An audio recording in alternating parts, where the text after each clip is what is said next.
नमस्कार दोस्तों, आप सभी का स्वागत है मेरे चैनल आखिर ऐसा क्यों में। दोस्तों, हिंदू धर्म ग्रंथों में इतिहास से जुड़ा काफी लंबा लेखा जोखा है। इतिहास में जुड़े अच्छे बुरे, सही गलत, पाप पुण्य सभी का लेखा जोखा मिलता है। यही नहीं, कुछ ऐसी बातों का भी लेखा है जिनका संबंध वर्तमान से जुड़ा हुआ है। इतिहास में गलती पर दंड के रूप में श्राप दे दिए जाते थे। हिंदू धर्म ग्रंथों में अनेकों श्रापों का वर्णन है तथा हर श्राप में कोई न कोई कारण छुपा ही होता था। कुछ श्राप में संसार की भलाई निहित थी तो कुछ श्राप का उनके पीछे छिपी कथाओं में महत्वपूर्ण भूमिका थी। आज हम आपको ऐसे श्रापों के बारे में बताने जा रहे हैं जिनका इतिहास में तो महत्वपूर्ण योगदान था ही, परंतु इनका प्रभाव वर्तमान में भी परिणाम के रूप में देख सकते हैं। बात करें महाभारत की, तो महाभारत हिंदुओं का एक प्रमुख काव्य ग्रंथ है जो स्मृति के इतिहास के वर्ग में आता है। कभी कभी इसे केवल भारत ही कहा जाता है। ये एक ऐसा काव्य ग्रंथ है जिसमें पौराणिक, ऐतिहासिक और दार्शनिक चीजें मौजूद है। विश्व का सबसे लंबा साहित्य ग्रंथ आज एक ग्रंथों में मौजूद है। इसमें काफी सारे श्रापों का वर्णन किया गया है जिनका संबंध वर्तमान से तोला जाता है। इसमें सबसे पहला आता है वशिष्ठ ऋषि का वसुओं को श्राप। आइए जानते हैं इसके पीछे क्या वजह रही।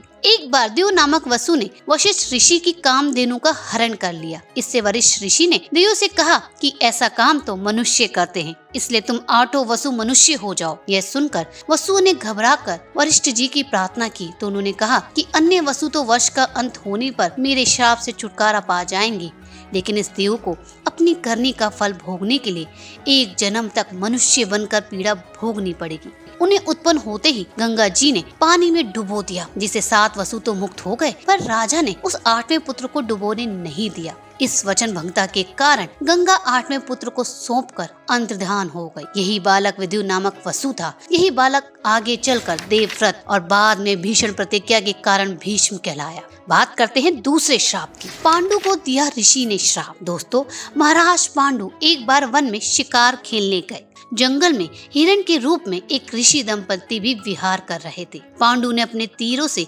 हिरणों के जोड़े को मार गिराया। ऋषि दंपति ने मरते मरते पांडु को ये श्राप दिया कि राजन, जब भी तुम अपनी पत्नी के साथ काम कीड़ा करोगे तुम्हारी मृत्यु हो जाएगी। तीसरा श्राप, अंबा का भीष्म को श्राप। सत्यवती के गर्भ से महाराज शांतनु को चित्रांगद और विचित्रवीर्य नाम के 2 पुत्र प्राप्त हुए। विचित्रवीर्य के युवा होने पर भीष्म ने बलपूर्वक काशीराज के 3 पुत्रियों को हरण कर लिया, जिनका नाम अंबा, अंबिका और अंबालिका था। अंबिका और अंबालिका का विवाह राजा विचित्रवीर्य से संपन्न हो गया। क्योंकि अंबा राजा राजशाल्य को मन से अपना पति मान चुकी थी, इसलिए उसे राजा राजशाल्य के पास भिजवा दिया गया। परंतु राजा द्वारा ठुकराने पर अंबा ने भीष्म को श्राप दिया कि वो उसकी मौत का कारण ही बनेगी। आगे बढ़ते हैं, बात करते हैं चौथे श्राप की। ये श्राप श्री कृष्ण का अश्वत्थामा को महाभारत युद्ध के अंत में दिया गया था। दोस्तों, श्री कृष्ण का अश्वत्थामा को श्राप। महाभारत युद्ध के अंत समय में जब अश्वत्थामा ने धोखे से पांडव पुत्रों का वध कर दिया, तब पांडव भगवान श्री कृष्ण के साथ अश्वत्थामा का पीछा करते हुए महर्षि वेद व्यास के आश्रम तक पहुँचे। तब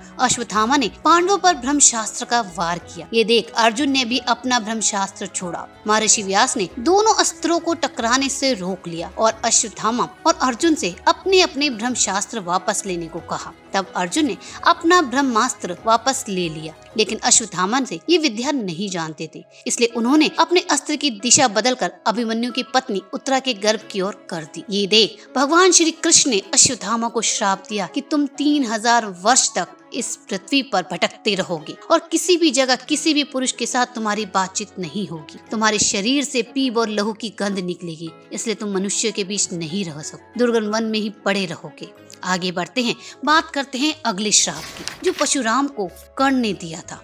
कर्ण जन्म से क्षत्रिय था। वह रथ चालक के घर पलकर बड़ा हुआ, इसलिए वह गुरु द्रोण का शिष्य नहीं बन पाया, क्योंकि वे सिर्फ क्षत्रियों को ही शिक्षा देते थे। फिर कर्ण एक नकली जनेऊ पहनकर महान गुरु परशुराम के पास गया, जो ब्राह्मणों को शिक्षा देते थे। लेकिन जब कर्ण की सच्चाई परशुराम को पता चली तो परशुराम ने कर्ण को श्राप दे दिया कि जो कुछ मैंने सिखाया तुम उसका आनंद ले सकते हो, पर जब तुम्हें इसकी सच में जरूरत होगी तुम सभी मंत्र भूल जाओगे जिनकी तुम्हें जरूरत होगी, और वही तुम्हारा अंत होगा। यही नहीं, श्राप में युधिष्ठिर ने भी स्त्रियों को एक श्राप दिया था। चलते हैं आगे, बात करते हैं अपने छठे श्राप की। जो युधिष्ठिर ने स्त्रियों को श्राप दिया था। दोस्तों, माता कुंती ने जब पांडवों के पास जाकर उन्हें ये रहस्य बताया कि कर्ण उनका भाई है, सभी पांडव इस बात को सुनकर दुखी हुए। युधिष्ठिर ने विधि विधान पूर्वक कर्ण का अंतिम संस्कार किया तथा शोकाकुल होकर माता कुंती के समीप गए और उसी क्षण उन्होंने समस्त स्त्री जाति को ये श्राप दे डाला कि आज से कोई भी स्त्री किसी भी प्रकार की गोपनीय बात का रहस्य नहीं छुपा पाएगी। यही बात है दोस्तों,